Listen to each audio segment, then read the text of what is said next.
Hey guys, welcome back to another episode of Mr. Fincham's Fireside Follow-Alongs. And today we are going to pick back up where we left off on page 12 of Explorers, Triumphs, and Troubles. So I'm going to give you guys a moment to flip open to page 12 if you would like to follow along with your own book and just listen. Before we begin, I kind of want to recap what we did yesterday when we read pages 4 to 11. We talked a little bit about Marco Polo and his explorations. You guys should have answered a question: what was the positive result of that? What is a negative result? We also learned a little bit about the British exploration and conquest of Tibet. And we learned about some reasons why people explore in the first place. Why would somebody go explore to begin with, right? So today we are going to be reading pages 12 to 19. And the questions that I want you guys to keep in your mind as we read are these. And again, you guys can find these on the ELA questions and tasks section of your distance learning schedule. On page 14, what evidence does the author provide to support the heading, Badly Behaved Guests? So when we get to page 14, you guys will notice a heading called Badly Behaved Guests. Why is it called that? What evidence can you find to figure out why the author used that, right?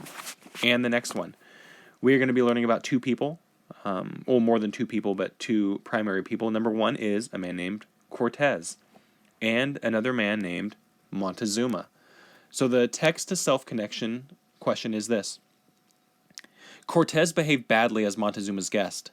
Of course, Montezuma did the same thing as a conqueror. What would you do if you had been in Montezuma's place and Cortez was your guest? So if you had a guest like Montezuma, or if you had a guest like Cortez and you were Montezuma, what would you do? What would you do? There are some words that we're going to come across that are a little bit difficult. I probably will mispronounce them.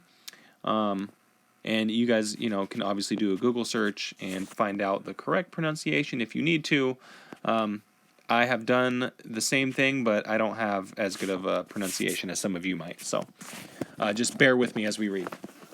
So we are going to start with page 12, the Americas. Cortez and the Aztecs. In 1504, at the age of 18, Hernan Cortez traveled to the New World from Spain. Like many Spaniards who went to the New World, Cortez was a conquistador. This word comes from the Spanish word for conqueror. The conquistadors did not aim to become peaceful farmers. They went to find riches, and they weren't afraid to fight for them. These riches were sometimes gold or silver or valuable lands which they took from the people they conquered. The conquistadors quickly took over the largest Caribbean islands, killing or enslaving local people. Their next step was to take over the mainland of Mexico. And here's a little map. So, anytime you hear the word conquistador, that means somebody who is a Spanish conqueror. They want to conquer places. By mid-1519, Cortez and his men reached the lands of Tlaxcalans. And you can see that on the map here. So in 1519, this is where they reached in what we now call Mexico. Notice on this map it's titled New Spain, right? Now we're going to flip to page 13. Let's take a look at the journey fact file here first. Date 1519. Ships and fleet 11. Number of men about 600. The weapons that they carried: swords, shields, crossbows. Dangers: attack by local people and sickness. Cortez on the mainland. In 1519, Cortez led the first conquistador expedition to Mexico in search of riches. With him were about 600 well-armed Spaniards. Cortez soon heard stories about the huge, powerful Aztec Empire. The Aztec temples were said to be full of gold. On hearing this, Cortez decided to head for Tenochtitlan, the Aztec capital city, to find his fortune. So Cortez, he hears word that, hey, there is a lot of gold to be found in this part of Mexico. So he gathers up 16 people or 600 people, 11 ships, and they sail out and search for it. The Aztec capital city. Taking sides. On their journey to Tenochtitlan, the conquistadors fought battles with the people whose lands they were crossing. Among them were the Tlaxcalans, who fought very hard and almost defeated the conquistadors. However, the Tlaxcalan leaders then decided to join the Spanish conquistadors. Together, they made a large and powerful army to fight the Aztecs. So, initially, the Tlaxcalan people, they were fighting with them. They were fighting with the conquistadors. The conquistadors landed, wanted to conquer, so they fought with them. But eventually, they decided to join with them. So they decided to join forces. And here's a little map down here, little illustration. And we are going to turn to page 14. Again, we are still in the Americas, South America, North America. Cortez reaches Tenochtitlan. When the joined forces of the conquistadors and the Tlaxcalans reached Tenochtitlan, the Aztec emperor Montezuma was not eager to meet them. He sent them gifts of gold, hoping this would make the Spanish go away. But the sight of gold only made the conquistadors more determined to gain riches. Finally, Montezuma could no longer hold the Spanish back, so he welcomed them to Tenochtitlan. So, the conquistadors arrive. They join forces with the Tlaxcalans, and Montezuma kind of wants them to go away. So he's giving them gold. He's hoping that it will kind of bribe them to leave him alone. But what happens? The Spanish, they get their gold, and all it does is make them want more. So now he invites them to the capital. He's trying to welcome them, to befriend them, instead of having to fight. So, after he invites them to Tenochtitlan, badly behaved guests. Cortez was technically Montezuma's guest, but he was a very badly behaved one. He soon took Montezuma prisoner. This was a normal tactic for conquistadors who often captured local leaders and then forced them to rule as they wanted. Cortez had to leave Tenochtitlan in April 1520 to fight off a rival group of conquistadors who also wanted to rule Tenochtitlan. While he was gone, a member of his army killed a large group of Aztec nobles. This caused the Aztecs to fight back, and the conquistadors had to flee. So Cortez gets invited to Tenochtitlan to meet with Montezuma. What does he do? Captures him. And then now that he captured him, he forces him to rule his town, or his city, as he wants. And at the bottom here, should Cortez have attacked the Aztec Empire? What do you think? The Aztecs built their empire by attacking and conquering other people. So was Cortez only doing to the Aztecs what they had done to others? So the Aztecs kind of have done the same thing. They were attacking and conquering other people around them.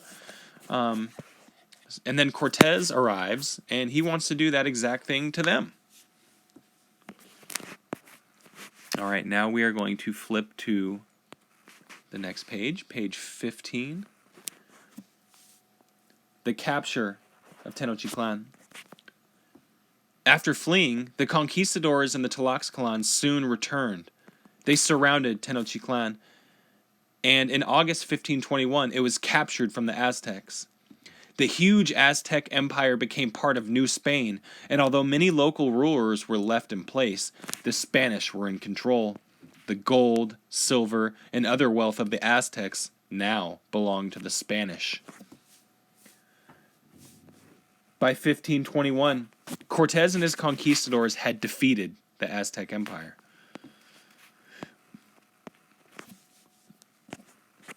Triumph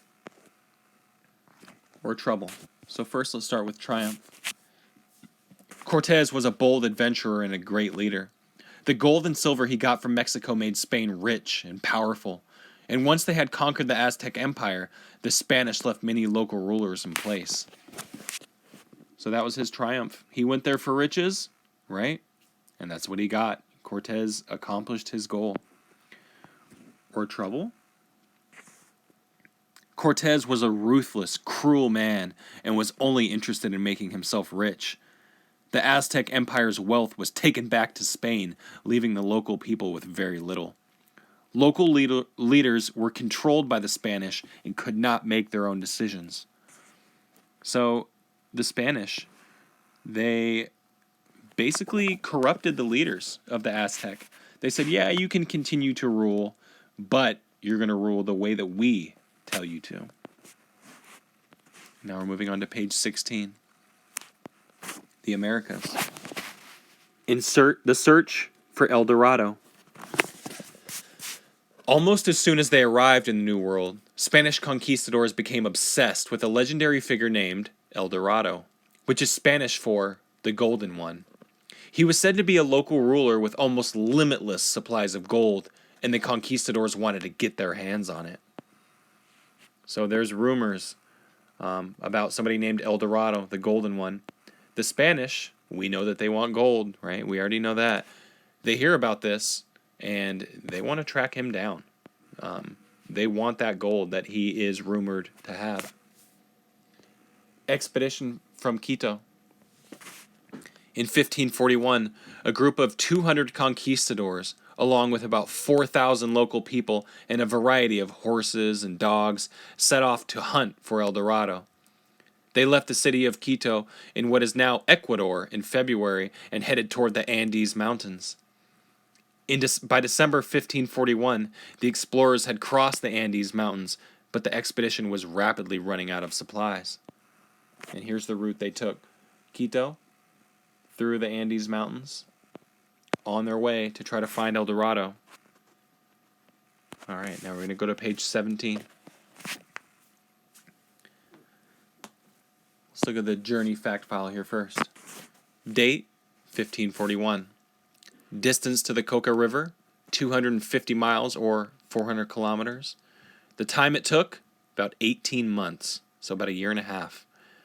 The dangers of this journey: cold, mountainous paths, attacked by local people. After 18 months, the explorers reached the Coca River. They had spent much of these months wandering around in the rainforest trying to find information about the location of El Dorado. The conquistadors were now getting very hungry, and they badly needed help. Their leader, Gonzalo Pizarro, decided that they should build a boat. The boat would travel downstream, and the men would collect food and come back. Pizarro chose an officer named Francisco de Orellana, to captain the boat. So Francisco de Orellana is now the captain of this boat that is supposed to go downstream in search of food. On December 26, 1941, Orellana and 58 men set off to find help. So the reason that they're going hungry, right? Of course they brought food with them. Anytime you go for a journey or a hike or go camping, you bring food with you, right? The problem is that they are in a land they're not very familiar with. They don't know the terrain very well. And also, they don't set up farms. If you are traveling, you don't have time to set up a farm and grow your own food, right? So they need help. What do you think? Why did the conquistadors keep searching for El Dorado? After leaving Quito, the conquistadors raided local villages for food, and they questioned the people living there to find out where El Dorado was. Might the villagers have realized that a good way to make the Spanish go away was to tell them El Dorado was far away from their villages? So, if the conquistadors, or the conquerors, show up in your town, and they're looking for a place, a man named El Dorado, who is rumored to have all of this gold, wouldn't it be smart to just tell them, oh yeah, he is very far away in that direction, and kind of lead them in the wrong direction? Is that a good or a bad idea? Why? Now we are going to go to page 18. The Americas. Downstream to Napo. At first, things did not go well for Orellana and his men. They got so hungry searching for food that they ate the boiled soles of their shoes. Finally, they found a village and food, but instead of going back to the rest of the expedition as Pizarro had instructed, Orellana and his men continued downriver away from the rest. So they go and search for food. They are struggling to find it, right? They cannot find enough food. They got so hungry that they ate the soles of their shoes. They found a village, they found some food, but instead of going back, they just said, hey, we're just going to keep going downriver. The Journey Fact File. Date 1541 to 1542. The distance to the sea, 3,700 miles, or 6,000 kilometers. The time it took, 8 months. The dangers, starvation, sickness, attack by local people. And the what do you think? Why did Orellana continue downriver? Orellana claimed that his men refused to return to their companions, and the river's powerful flow made it impossible anyway. Was this true, or might Orellana and his men have been dreaming of finding El Dorado on their alone? So, if you're looking for a man who has a lot of riches, you want that gold, do you want to go back to your leader and search for it, or do you want to search for it on your own? And maybe he did. Maybe he did want to go back. Maybe Orellana did want to meet back up with his leader. And it's true that the river was just so powerful, it's hard to row upstream against the tide, right? I don't know. What do you guys think? And our last page for today. The Amazon attack. Eventually, Orellana and his companions spilled out into a large river, which was named the Rio de Orellana. A fierce band of what they thought were women then attacked the explorers. The attackers were probably men from the Yagua tribe or people wearing grass skirts, but the story reminded people of a mythical group of female warriors from ancient Greece called Amazons. From then on, people started calling the river the Amazon, which is the name it still has today, the Amazon River.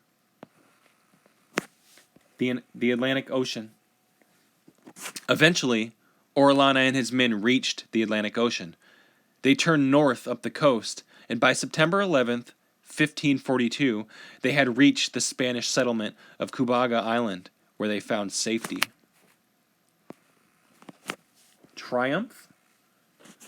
Orellana was a brilliant explorer. He led his men to one of the history's most amazing journeys. They endured starvation, constant attacks, and illness to reach safety. So that was his success. He went through starvation, being attacked, getting sick, all of those things, and he brought his people to safety. So that would be a triumph for him. Or trouble? Orellana was a ruthless adventurer, prepared to cheat and kill for wealth. He abandoned his companions on the Coca River and then blamed his own men for not turning back once they found food. For the people of the Amazon, the arrival of the Spanish was a catastrophe. Many of those who were not killed died later of European diseases, which were introduced by the Spanish. So if you lived near the Amazon and the conquistadors arrive, they are conquerors. That's no good for you. You don't want to be conquered. You don't want to be attacked. You don't want to be enslaved. You don't want to have your riches or your farms taken over, right? So we are going to stop there today on page 19. Just to recap the questions for you guys, here is the first one. On page 14, what evidence does the author provide to support the heading, badly behaved guests? So this right here, what evidence is in that paragraph, or in that section, that provides support for why it's called that? And the text to self-connection. Cortez badly behaved as Montezuma's guest. Of course, Montezuma did the same thing as a conqueror. What would you do if you had been in Montezuma's place and Cortez was your guest? In the extension may do section of the ELA questions and tasks, you will find a YouTube video about Was El Dorado Found. I encourage you guys to go check that out. Thank you guys for following along with me on today's edition of Mr. Fincham's Fireside Follow-Alongs. As always, if you guys have questions, feel free to shoot me an email or write me on Seesaw. And even if you don't have any questions, just shoot me a message. Let me know what you guys think. I'm interested to think about what we're reading about so far. And I will see you guys next time.